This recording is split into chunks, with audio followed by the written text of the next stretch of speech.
আপনার বেল ফুল গাছে কি একদমই ফুলের কুঁড়ি আসছে না? এই বর্ষায় বা গরমের কারণে গাছের গ্রোথ খুব ভালো হয়েছে, সবুজ ডালপালায় পরিপূর্ণ, কিন্তু গাছে কোনো ধরনের ফুলের নামমাত্র চিহ্ন নেই। গাছ তরতর করে বেড়ে চলছে, গাছের একটা জঙ্গল তৈরি হয়ে গেছে বলা চলে।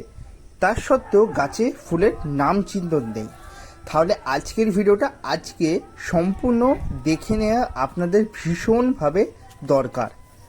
আজকের ভিডিও যে সমস্ত বিষয় নিয়ে আলোচনা করা হবে সেটা হচ্ছে গাছে অধিক পরিমাণ ফুল আনার জন্য কি খাবার ব্যবহার করা যায়, এবং এই যে বর্ষা এবং গরম এই সময়ে আমরা আমাদের গাছের যত্ন কিভাবে করব বা এমন কিভাবে নিতে পারি যার জন্য 3 থেকে 4 দিন মধ্যেই গাছে প্রচুর পরিমাণ ফুল চলে আসবে। আজকে একটা সিক্রেট খাবার ব্যবহার করে দেখবো, যে খাবারটা দিলে গাছে ইনস্ট্যান্ট ফুল চলে আসবে এবং গাছ থাকবে চিরসবুজ আর ফুলে ভরা। আমার এই গাছগুলো অনেকেই দেখেছো, আজ থেকে 2 সপ্তাহ আগে কিন্তু ফুল ছিল না।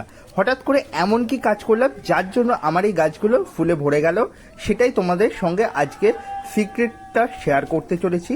নমস্কার বন্ধুরা, আপনাদের বাগানপ্রেমী বন্ধু অনিশ। আজকে প্রত্যেককে স্বাগত জানাচ্ছি আমার ইউটিউব চ্যানেল এবং ফেসবুক প্রোফাইলের মধ্যে। আপনারা যদি নতুন হয়ে থাকেন অবশ্যই ফলো অ্যান্ড সাবস্ক্রাইব করে রাখবেন এরকম ভিডিও আরও দেখার জন্য পরবর্তীকালে।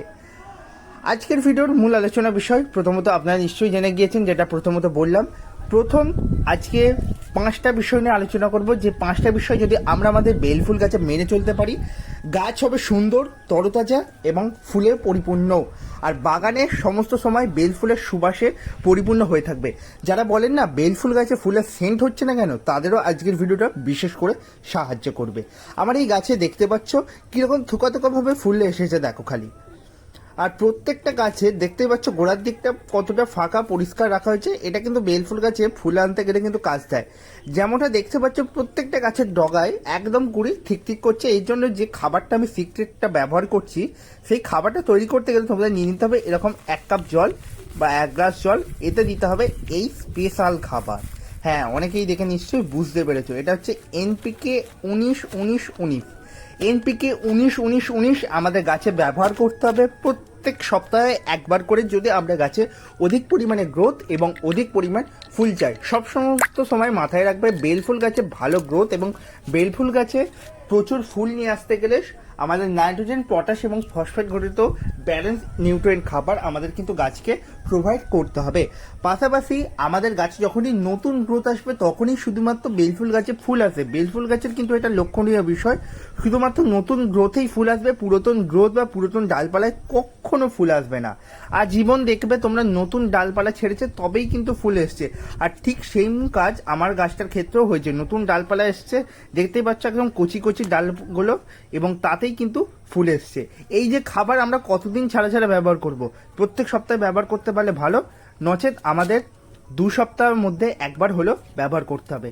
এই খাবারটা দিলে, যেটা তোমাদের প্রথমত বললাম, গাছে ফুল আসবে, গাছের ভালো বৃদ্ধি হবে, গাছের শিকড়ের কিন্তু বিস্তার ভালো হবে। শিকড়ের বিস্তারের জন্য তোমাদের আর একটা সিক্রেট খাবার যেটা বলবো, সেটা ভিডিও লাস্টে গিয়ে বলবো, সেটাও ব্যবহার করলে তোমাদের গাছের গ্রোথ 100% বৃদ্ধি পেতে বাধ্য। বেল ফুল গাছের সব থেকে গুরুত্বপূর্ণ টিপস, 5টা টিপস বলে তোমাদের অনেক কটা টিপস আজকের ভিডিওতে একদম ঢেলে দিয়ে দিচ্ছি, যেগুলো আমি মেনে চলি। বেল ফুল গাছে যদি প্রচুর পরিমাণ ফুল ফুটিয়ে রাখতে হয় বা সারা বছর যদি ফুল ফোটাতে হয়, সারা বছর যদিও হয় না, বছরে 8 মাস থেকে 9 মাস পর্যন্ত ফুল দিয়ে থাকে আমার গাছগুলো স্পেশালি। তো এই 9 মাস টানা যদি ফুল দেখতে চাও, তোমাদের একটা কাজ করতে হবে, তোমাদের বাগানে সব থেকে রৌদ্র যে জায়গায় আসে, মানে দিনে 6 থেকে 8 ঘন্টা টানা যে রৌদ্রটা পড়ে বাগানে, সেই জায়গায় রাখবেন, তাতে প্রচুর পরিমাণ ফুল আসার সম্ভাবনা বৃদ্ধি পাবে। আর হ্যাঁ, যেটা তোমাদের বলার কথা, গাছের শিকড়ের বৃদ্ধির জন্য আমি কিন্তু এইটা ব্যবহার করে থাকি, এটা হচ্ছে হিউমিক অ্যাসিড। এই হিউমিক অ্যাসিড দিলে গাছের শিকড়ের গ্রোথ খুব ভালো হয়, এবং গাছের শিকড়ের বিস্তার ভালো হলেই লক্ষ্য করবে যে গাছের সুন্দর গ্রোথ হচ্ছে এবং প্রচুর পরিমাণে নতুন ডালপালা আসছে, এবং নতুন ডালপালা আসলেই আমরা যদি এই খাবার ব্যবহার করি তাহলে প্রচুর পরিমাণ ফুল দেখা দিতে বাধ্য। বেল ফুল গাছের নতুন গ্রোথ আনবেন কিভাবে?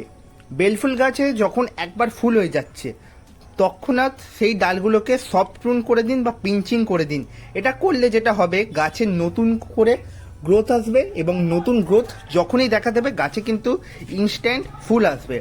আর গাছের নিচের দিক করে কোনো অবাঞ্ছিত ডালপালা, শুকনো ডালপালা কিচ্ছু রাখলে চলবে না। আপনাদের একদম কাছে নিয়ে দেখালে সবথেকে ভালো হতো, কিন্তু তবুও বলছি রাখবেন না। আমি কিন্তু গতবার যখন প্রুন করেছিলাম তখন আমি শুকনো ডালপালা সমস্ত কেটে বাদ দিয়ে দিয়েছি, কারণ এই শুকনো ডালপালা যদি গাছে রেখে দাও তাহলে ফাঙ্গাসের অ্যাটাক হবেই হবে। তোমরা যেমনটা লক্ষ্য করতে পারছো আমার বেলফুল গাছে কিন্তু 3-4 ধরনের ফুল রয়েছে, মানে কুঁড়ি রয়েছে, একটু মাঝারি সাইজের মিডিয়াম কুঁড়ি রয়েছে, ফুটে যাওয়া ফুল রয়েছে এবং একটু বড় সাইজের ফুলও রয়েছে।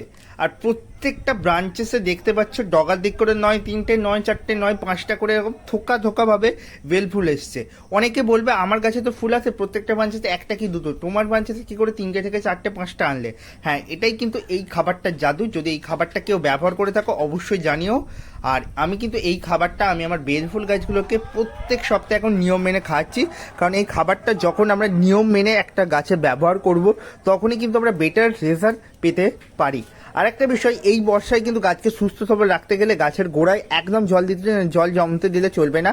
বেলফুল গাছ ময়েস্ট মাটি পছন্দ করে, কিন্তু সমস্ত সময় জল জমে থাকা কখনোই পছন্দ করে না। মাটি থাকবে ভিজে ভিজে, মানে আর্দ্রতা বজায় থাকবে, তবেই কিন্তু ফুলগুলো অনেকদিন ধরে ফুটে থাকবে তোমার গাছে, নাহলে ফুল কিন্তু ঝরে পড়তে বাধ্য। এটা কিন্তু মাথায় রাখবে। আর দেখো ক্লোজলি তোমাদের দেখাচ্ছি প্রত্যেকটা ব্রাঞ্চেসে কীরকমভাবে ফুলগুলো ফুটেছে। 5টা, কোনটা 4টে, কোনটা 3টে, এর নিচে কিন্তু ফুল নেই। প্রত্যেকটা ব্রাঞ্চেসে ঠিক সেম অবস্থা। আর বেলফুল গাছে কিন্তু অনুখাদ্য বা পিজিআর হরমোন, যেটা আমরা বলে থাকি প্ল্যান্ট গ্রোথ রেগুলেটর, সেটা কিন্তু ব্যবহার করতে হবে, না হলে কিন্তু এত পরিমাণে কুঁড়ি গাছ কিন্তু রাখতে পারবে না, ঝরিয়ে দেবে। পিজিআর হিসাবে মোমোবিন, সুপার সোনাটা, মিরাকুলান এই ধরনের জিনিস আপনারা ব্যবহার করতে পারেন। এগুলো গাছে ওভারঅল বৃদ্ধিকে অনেকাংশে বাড়িয়ে তুলবে, কারণ এতে chelated iron, calcium nitrate, boron, manganese, sulphur এই ধরনের অনুখাদ্যগুলো থাকে, যেগুলো আমাদের গাছের মূল খাবারের পাশাপাশিও দরকার। আর একটা কথা বলার, যেটা অনুখাদ্যটা যখন তোমরা দেবে সেটা দিতে হবে একদম সকালের টাইমে, মানে মোটামুটি 6টা থেকে 10টার ভেতরে দিয়ে দিতে পারলে সবথেকে ভালো হয়। কারণ অনুখাদ্য সকালবেলা যখন আমরা গাছে দেবো, গাছ তো আমরা জানি সকালবেলায় ফটোসিনথেসিস করে, আর ফটোসিনথেসিসের সময় যখনই এই অনুখাদ্য গাছে পড়বে তখনই কিন্তু গাছের খাবার গ্রহণের চাহিদা বৃদ্ধি পাবে। আর চাহিদা বৃদ্ধি পেলে গাছ কিন্তু তত্তর করে বেড়ে উঠবে আমরা যে খাবারটা দেবো তার জোরে। আর যেটা করতে হবে এই সময় কিন্তু গাছে কীটনাশক নিয়মিতভাবে ব্যবহার করতে হবে, মানে প্রত্যেক সপ্তাহে একবার করে যে কোনো কীটনাশক যেটা আপনার কাছে থাকুক না কেন, নিম তেল, কাটাকপা, কাকা, রোগর, টাপগর, যে কীটনাশকে থাকুক না আপনার কাছে স্টকে, সেই কীটনাশক লিটারে 1.5 ml পরিমাণ দিয়ে প্রত্যেক সপ্তাহে একবার করে গাছে একদম ভালো করে স্প্রে করে দিন। কারণ এই সময় পোকা উপদ্রব প্রচুর হয়, কারণ এই কচি পাতা খাওয়ার জন্য প্রচুর পোকা আসে, যেগুলো ঠেকাতে গেলে আমাদের কীটনাশক ব্যবহার করতে হবে। আশা করবো আজকের ভিডিওটা আপনাদের বোধগম্য হয়েছে এবং অনেক অনেক উপকারে লাগবে। যদি ভিডিওটি ভালো লাগে লাইক করুন, শেয়ার করুন এবং আপনার মতামত জানান কমেন্টে। যারা নতুন হচ্ছেন অবশ্যই ফলো অ্যান্ড সাবস্ক্রাইব করে নেবেন। ধন্যবাদ।